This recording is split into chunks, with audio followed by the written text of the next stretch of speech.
The biggest Colts game in recent memory is right around the corner, but there's actually more on the line than just a spot in the playoffs.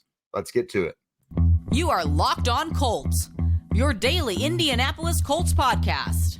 Part of the Locked On Podcast Network, your team every day.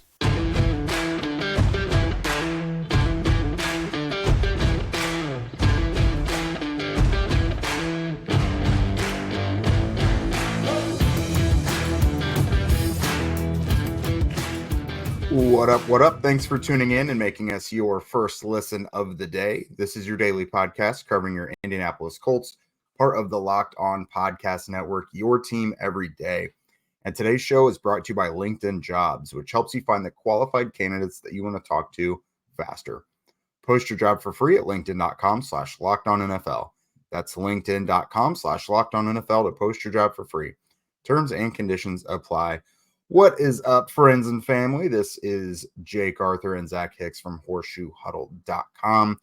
And today, we got a fun one today, I think. We're going over some keys to the game of Colts and Texans, some milestones that are within reach because this is the last game of the regular season. And then I'm going to put Zach on the spot with a little bit of fact or fiction. And we really want to get your guys' temperature on some of these questions. So be sure to reply in the comments on some of these. So first up, Zach, wow. I mean, we're at the end of the regular season now. I don't know that we anticipated it being basically for all the marbles. Like, this is a playoff game. The Colts win and they get to continue going into the postseason, and they lose and it's over. So how are you feeling in this one? I mean, just your general thoughts, and then going into the game itself, taking away the ramifications. Like, how do you feel about this game? You know, I think Gardner Minshew actually said it best after that Raiders game, and that clip that was posted by Colts media is, all we ask for is a chance. It's all we ask for is a chance. We don't want anything handed to us. We just want a chance to get into the dance. And that's what the Colts had this weekend, which is great. I mean, look, we started this podcast before last season, and we have not seen a lot of success with this podcast, No. when it comes to Colt seasons, because obviously last year was an abject disaster. The Indianapolis Colts were not a good football team, went through all the turmoil of the Jeff Saturday debacle and all that stuff. We flash forward to this year, just for the Colts to be in this situation where they're essentially playing a playoff game in week 18 is just a fantastic jump for this organization. It's great to see. It's just really, really great to see the Colts in this situation.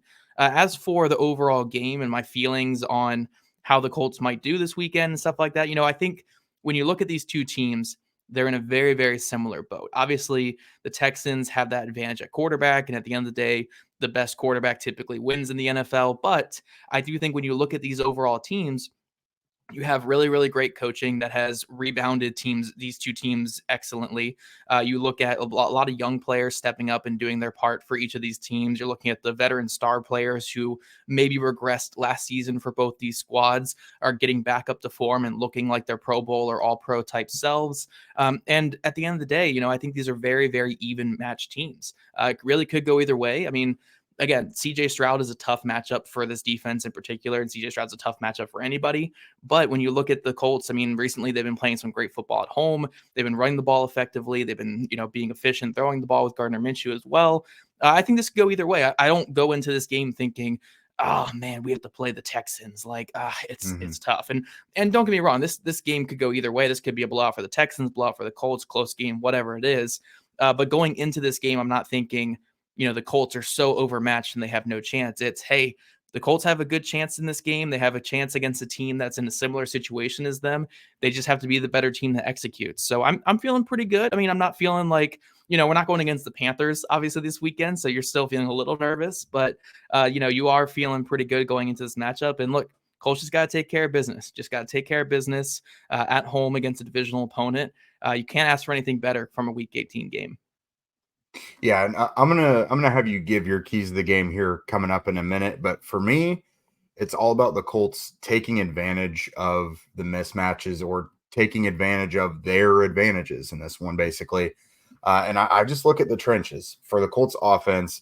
The Texans defensive front, the entire starting unit is on the injury report this week. We don't know who is going to be in or out. Will Anderson is included, and he's turned out to be a real stud and really gave the Colts problems, even with Braden Smith back in week 2. So that's a team that's really good. They're a legit run defense. Now, Zach Moss had success against them, I think 88 yards back in week 2. Jonathan Taylor wasn't in that game. The Colts could have both of those guys, or actually, it looks like they're going to have both guys because there's no Colts who have been ruled out already. So they should have both of those running backs, their entire starting offensive line.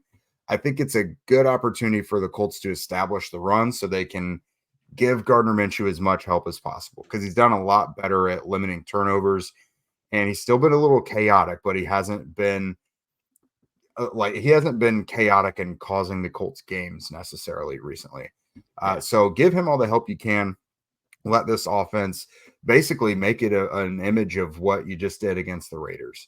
I know for the Colts offense, they don't really duplicate week to week, but that's what I would like to see. And then you look at the defensive side of the ball. They did get to C.J. Stroud 6 times back in week 2. I don't think that's going to happen again. Now, the Texans do have 10 offensive linemen who have played at least 200 snaps, and Laramie Tunsil is the only one of the 10 who has even a decent grade in pass protection, according to PFF. So the Colts, sitting on 49 sacks, that is a clear advantage for them, but we've seen them disappear at times. Nothing against the Bengals, not much against Atlanta. Like there's even last week against the Raiders, they could have done more against Aiden O'Connell. So you want to see that pass rush show up again. It doesn't have to be 6 sacks, but make life hectic for CJ Stroud because that's, like you mentioned, that is a tall enough order. So that's my big thing. See if you can establish that run. Because they're always going to gear up against the run when it's the Colts offense and it's Gardner at quarterback. But we have seen that some teams have had recent success downfield in the passing game against Houston. Yeah. So, the Colts, we know they can do it. Pittman can do it. We know Alec Pierce can do it. So that side of the ball. And then just don't let CJ Stroud have a tea party back there in the backfield, basically. Yeah.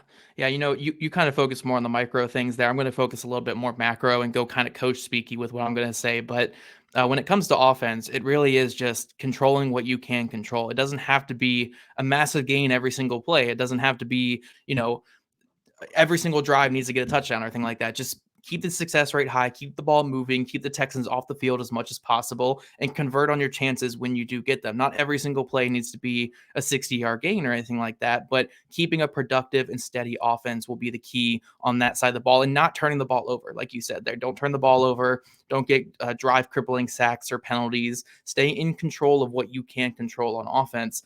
And then for the Colts defense, it's really just weathering the storm. Because CJ Stroud is a good player. At the end of the day, he's a really good quarterback. He's going to do his thing. He's going to throw for, 250, 300 yards, whatever it's going to be.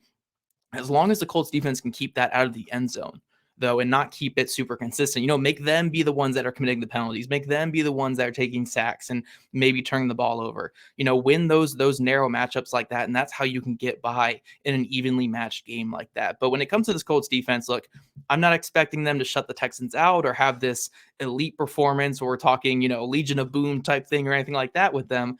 Just weather the storm, keep them out of the end zone as much as possible. If you get up a couple field goals, so be it.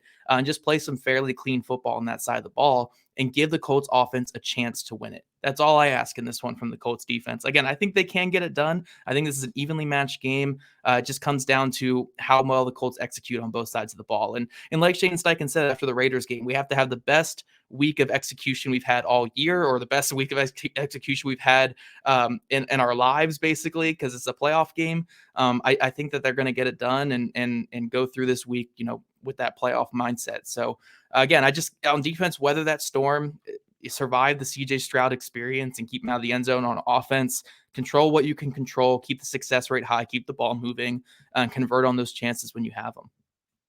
Yeah, I think it's going to be a close game as well. Really evenly matched, a toss-up game, basically. I just said on the Crossover Thursday episode with John Hickman, I gave the Colts 23-20, kind of a last team with the ball situation. And you're going to love this. Matt Gay, game winner in the final minute. That's what I'm projecting. So that'd be good for your brand and a kicker to send you to the playoffs and give us extra football to talk about. You can't really do anything else beyond that. So here in a minute, we are going to talk about some of the milestones that are within reach because, yes, the win and loss, everyone's been talking about it all week, but some of these individual players have some things on the line as well. At the start of the new year, every small business owner is asking themselves the same question. What's the one move I can make that'll take my business to the next level in 2024? Equate that to football and fantasy football. What's the last waiver wire addition that would have got your championship? LinkedIn Jobs knows that your success all depends on the team that you surround yourself with. And that's why they have created the tools to help find the right professionals for your team faster and for free. LinkedIn isn't just another job board either. They have a vast network of more than 1 billion professionals, which makes it a lot easier and the best place to hire. Hiring is easy when you have that many qualified candidates, after all. So easy, in fact, that 86% of small businesses get a qualified candidate within 24 hours. It's why small businesses rate LinkedIn Jobs number one in delivering quality hires against the leading competitors. LinkedIn also knows that small businesses are wearing so many hats right now, and they might just not have enough time or resources to actually do the hiring. Thankfully, with LinkedIn, the process is intuitive, quick, and easy. Post your job for free at linkedin.com/lockedonnfl. That's linkedin.com/lockedonnfl to post your job for free. Terms and conditions apply.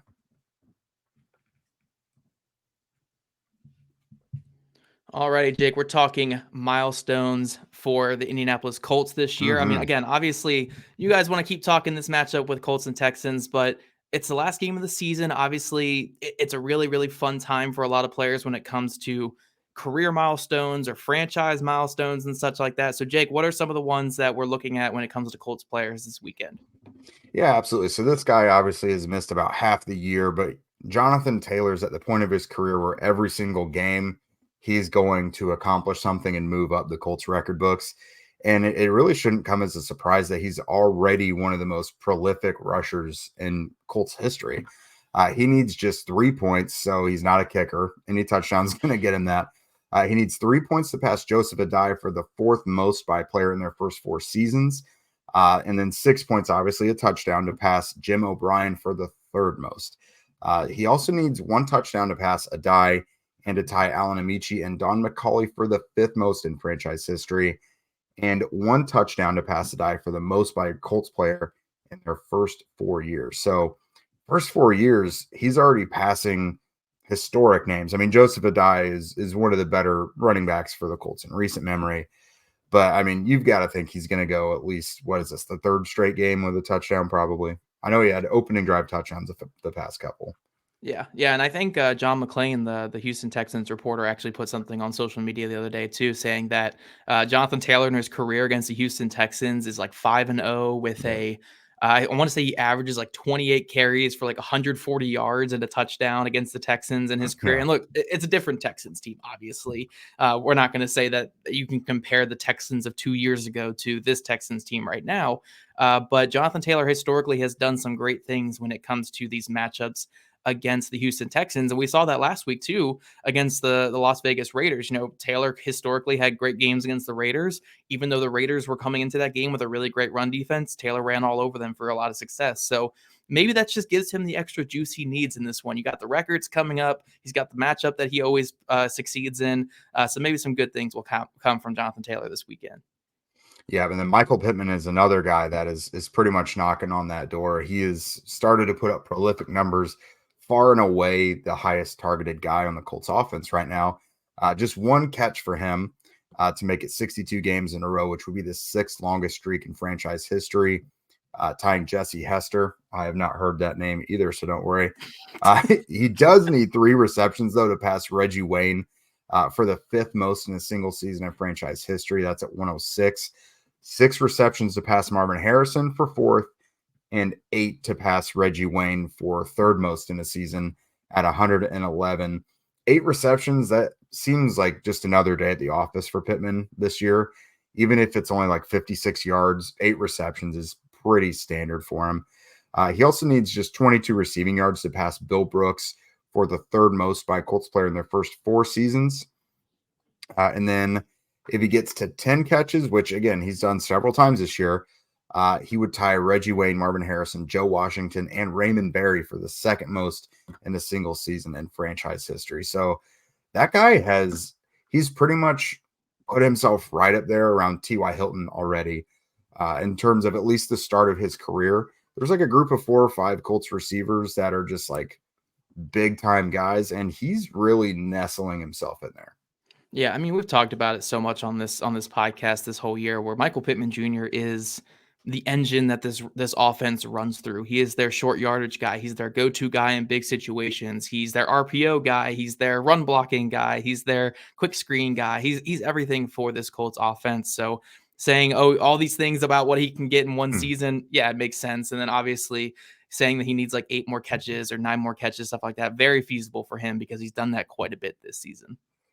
Yeah, absolutely. And Josh Downs, this is someone you had pointed out on I think it was our bye week. We made like bold predictions towards the end of the season. Hasn't quite gone that way, but it's still been a great season for Downs. He needs just 1 catch to pass Bill Brooks for the most receptions by a Colts rookie in franchise history at 65. Yeah. Yeah, and then yardage wise, I think he's only had 1 100-yard game this year.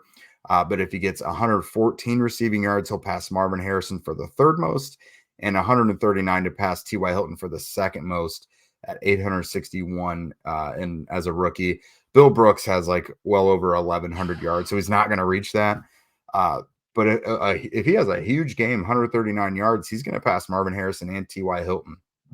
Yeah, I mean, look, it's been a really strong season for Josh Downs. I know he's hit a little bit of that rookie wall here in the last couple weeks, and it's kind of obvious to see on film. The Colts offense has gone away from him just a little bit as him and Gardner Minshew haven't been on the same page. But overall, very strong year for Josh Downs, whether he finishes this game with 2 catches for 10 yards or 10 catches for 300 yards, whatever it is. It's going to be a strong year. That'd be a huge regardless. game. Yeah, that'd be a huge game. But it's been a strong year for the rookie, and you got to be excited about his future here in Indy. Yeah, and then defensively, can't leave them out at all. They have 4 players who could reach 10 sacks on the season with this. Let's do it. All of them. Let's hope all of them get it this weekend. Whatever they need to get to 10 sacks, let's get it this weekend. That'd be great. They might need it in order to win this one, but Samson Ebukam should get it. He's at 9.5. He just needs to team up with one of his friends in the backfield. Kwity Paye at 8.5. Dio at 8, and DeForest Buckner with 7. Buckner is capable of a 3-sack game. I think we know that, especially against an offensive line like Houston. I think it's pretty realistic that Ebukam gets there. I really wouldn't be surprised if either of Dio or Kwity gets there. Kwity just needs it 1.5. Dio has probably 3 multi-sack games this year. I think he's had a few big performances. So I think 2 of the 3 for sure will get there. Potentially 3 of the 4, but that's a lot. They need that 6-sack game in order to get that. Let's just go by the Pro Football Focus sacks or whatever. I think 3 of them outside of Buckner are already over 10 by Pro Football Focus counts. So let's just go with those. Those are cooler, I think. Watch, the only one who will get there will be Buckner, and he's the one who needs the most. None of these guys will get one. Buckner will get 3 in this one.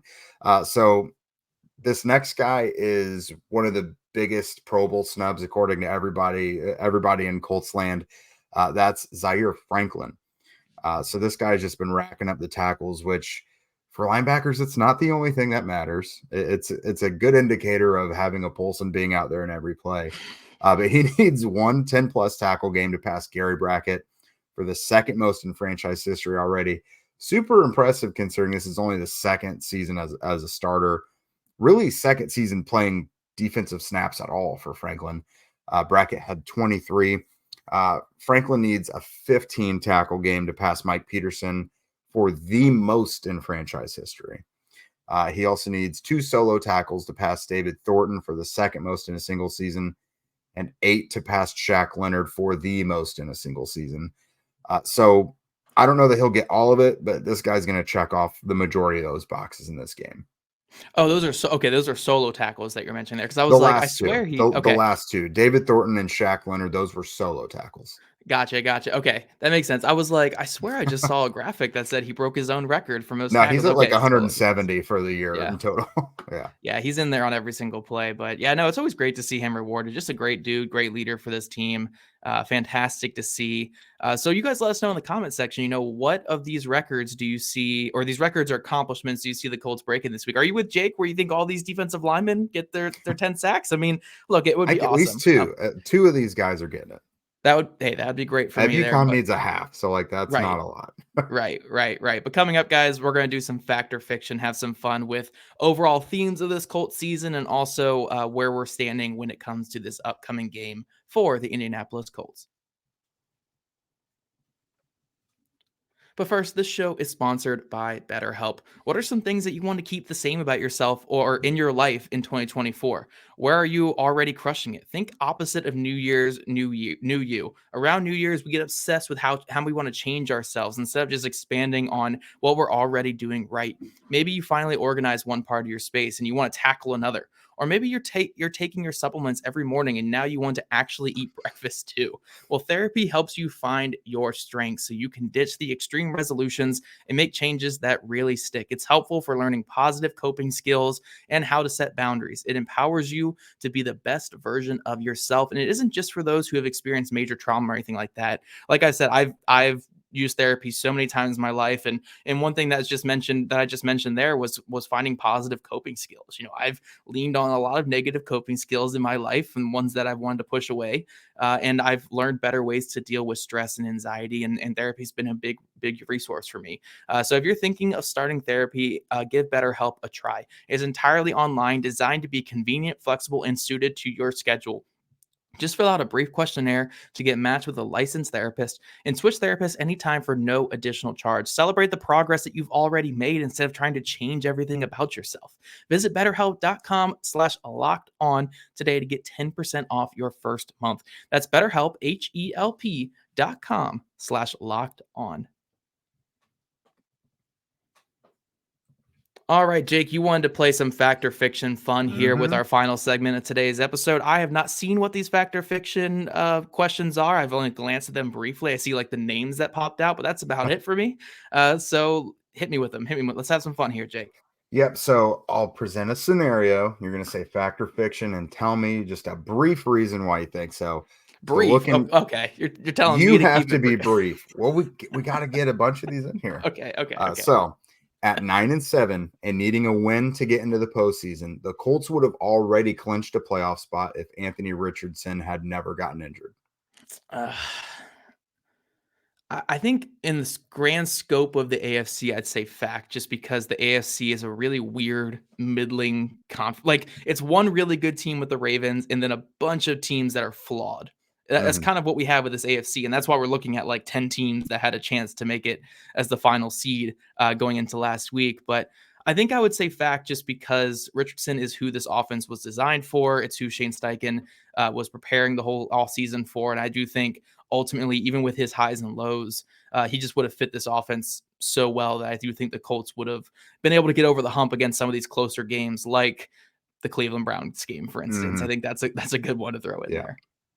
Yeah, I agree. I think just to be fair, not say that there would be some enormous difference. I'll say there would be a difference of at least a game. I think they'd be sitting at probably 10-6 right now.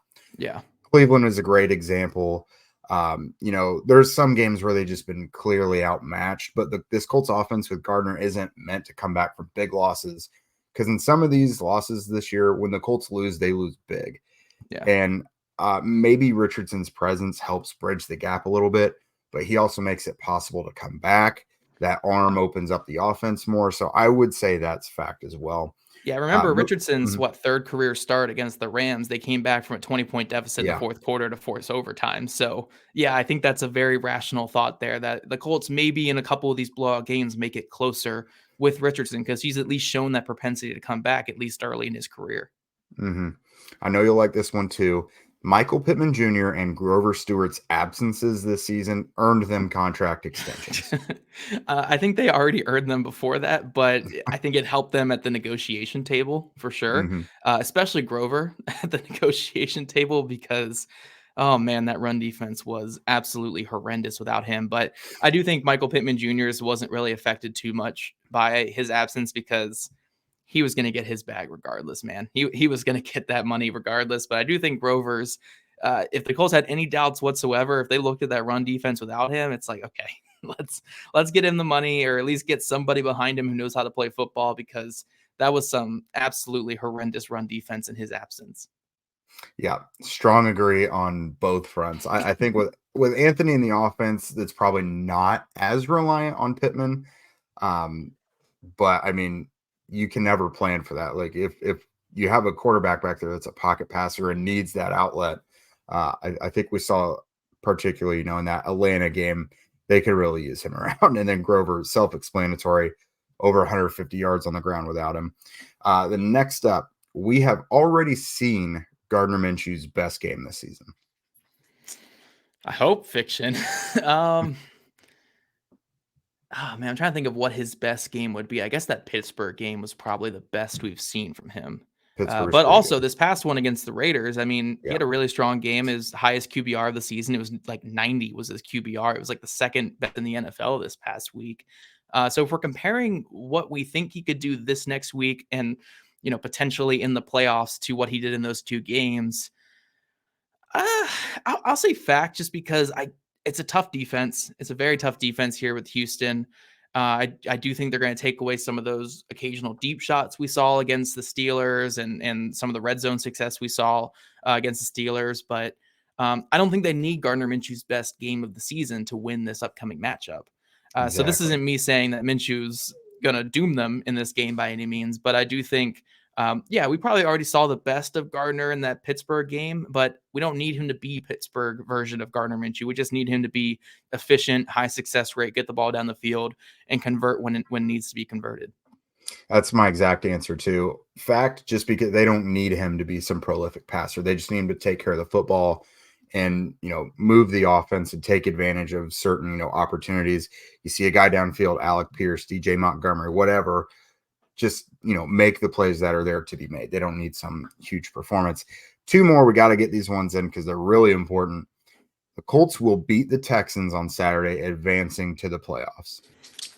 I'll say fact, just because, look, it's a toss-up type of game. It's a close matchup between two teams that, again, are in a very similar situation, similar boat, similar scenario and all that.